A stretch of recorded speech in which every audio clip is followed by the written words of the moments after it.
The Joe Rogan Experience.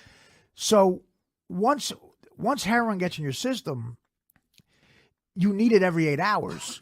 You need it every 8 hours like it's oxygen. So you become desperate. Withdrawals are insane. So is it insane? Like, what is it like? It's insanity. Well, okay. When I became, again, my story on the Howard Stern show, the big headline at the end of why I left that show was, and I speak sometimes at NA meetings and I try to get this through young people's heads. I was basically a full-blown junkie on the biggest radio show of all time. Yeah. I mean, that's the headline. That's what, so nodding off on the air. But I also had a full-time stand-up comedy schedule. So my life became the kind of chaos that not many human beings have ever seen. So I would have gigs in Pittsburgh, Phoenix, and Detroit 3 weeks in a row. Then I got to get back at 6 a.m. to be on Stern. Now, by the end, I was so paranoid to bring drugs on a plane, but I needed the heroin to get on stage because the sickness, picture the flu times 10. That's what withdrawals are. And there's aches, all the emotional pain you're masking comes back. So withdrawals are a living hell. So when you see the withdrawals coming, you see the heroin getting out of your system, you're like, okay, it's going to get really bad. Then you realize most people can't leave the room. Then you realize you got to do 5 radio shows a week, and then you got to fly to Detroit and do stand-up on a Saturday night. So when I landed in Detroit, I wouldn't have heroin. So my life became a dance of like, I would land in every city and I would say, I would get in a cab and I'd say to the cab driver, I need heroin. I got to score. Otherwise I can't do this show. Sometimes the guy would recognize me and want tickets to the show. I would go to the worst part of Detroit. Okay. Or the worst part of anywhere, any city. And try to find heroin because in an hour, I got to be on stage. And in 20 minutes, I'm going to be deathly sick. When I say sick, like shit in my pants, throwing up. So you're getting there, no connections. No connections. Now I started. Did you ever not score? Yeah. I used to call them dope sickness because withdrawals, they call it dope sickness. And one time I was on stage in Orlando, Florida. I had to do an hour. Half an hour into my set, I realized I'm going to shit my pants in front of 2,000 people. So I said, okay, in my head, and with your act, sometimes you got jokes you could do like a robot. So I'm just going through the motions. And, you say this, it'll get a laugh. You say this, it'll get a laugh. Right. I realized I'm going to shit my pants. Okay, in front of 2,000 people.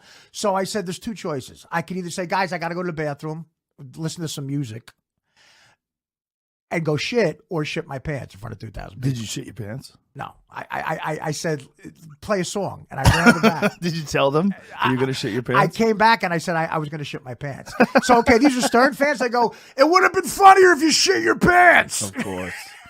Oh. So now I got Stern fans who know I was about to shit my pants. The last half hour of the show is like them yelling, shit your pants. Yeah, they're a particularly ruthless bunch.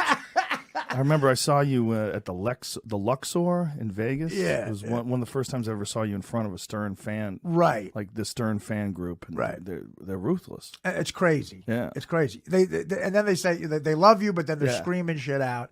And, and Vegas is another.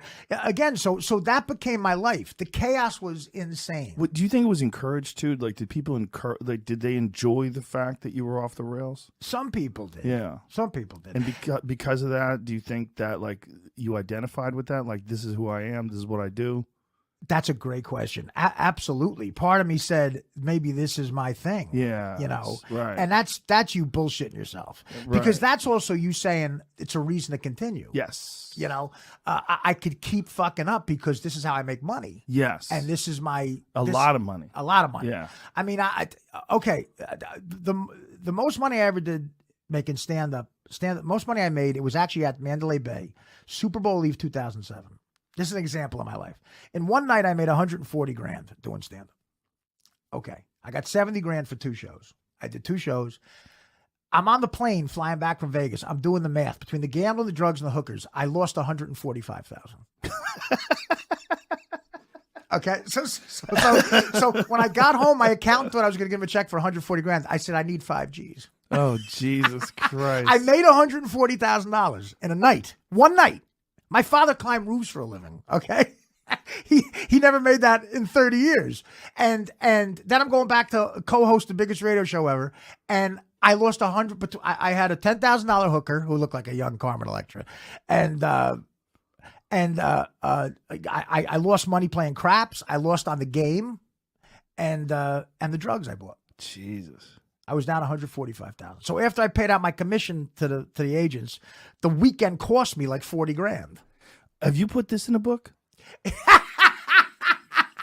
Yeah, I don't know if that story's in a book. I wrote another book in jail too. I wrote a fourth book. Good.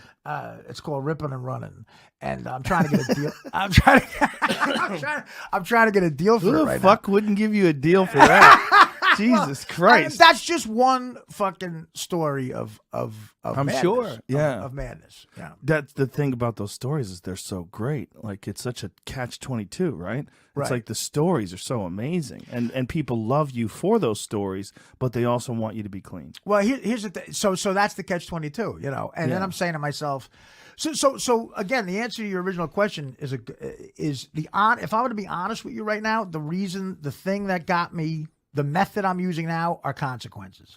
If I didn't have jail hanging over my head, I don't know what would happen today.